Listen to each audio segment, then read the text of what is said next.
Assalamualaikum warahmatullahi wabarakatuh. Perkenalkan, nama saya Fakrul Rahmat, NPM 0090.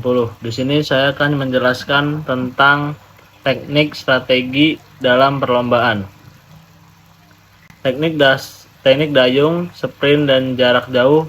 Olahraga dayung merupakan aktivitas fisik yang membutuhkan kekuatan, ketahanan, dan teknik yang tepat.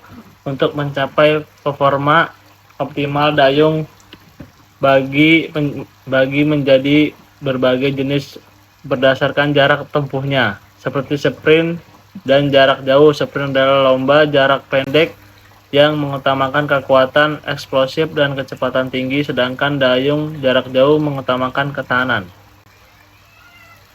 Fisik dan strategi berkelanjutan. Teknik dasar dayung meliputi posisi tubuh, pegangan dayung, dan koordinasi gerakan antara tangan, badan, dan kaki. Adapun tahapan gerakan dalam dayung adalah tangkap dorong, selesai, dan pemulihan. Gerakan ini perlu dilakukan secara efisien untuk mengurangi kelelahan dan meningkatkan performa baik pada dayung, sprint, dan jarak jauh.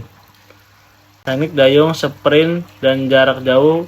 Berikut adalah aspek-aspek penting dalam teknik dayung sprint: kecepatan posisi tubuh, pengelolaan energi, teknik bernafas. Teknik dasar jarak jauh memerlukan pendekatan yang berbeda.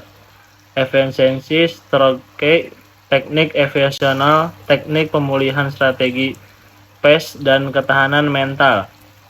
Kebersihan dalam dayung baik sprint maupun jarak jauh dipengaruhi oleh beberapa faktor seperti kekuatan fisik, teknik, dan strategi.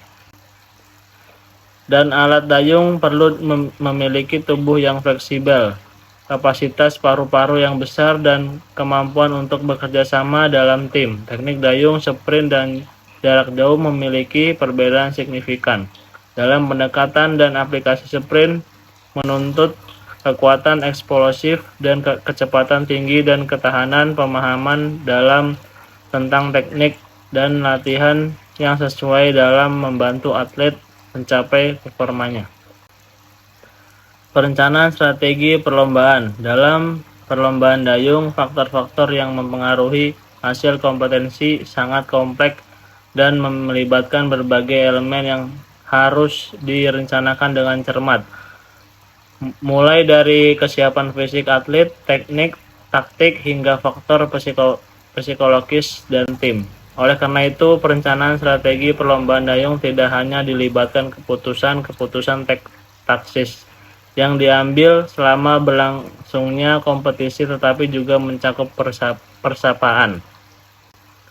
Perencanaan strategi perlombaan dalam olahraga dayung harus mempertimbangkan beberapa aspek penting yang saling berkaitan dengan aspek-aspek ini, mencakup memiliki tim, analisis kondisi fisik dan teknik, strategi pertandingan, dan pengelolaan aspek psikologis.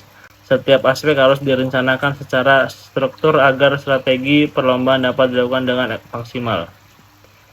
Manajemen waktu dan kecepatan dalam perlombaan. Dalam dunia olahraga, khususnya dalam perlombaan dayung, manajemen waktu dan kecepatan merupakan dua faktor menunjukkan keberhasilan seseorang atlet. Perlombaan dayung tidak hanya menguji kekuatan fisik, tetapi juga ketahanan mental dan kemampuan atlet untuk maksimal potensi ini. Manajemen waktu efektif dan tentang kecepatan menjadi penting untuk mencapai hasil yang optimal. Sekian dari saya, kurang lebihnya mohon maaf. Wassalamualaikum warahmatullahi wabarakatuh.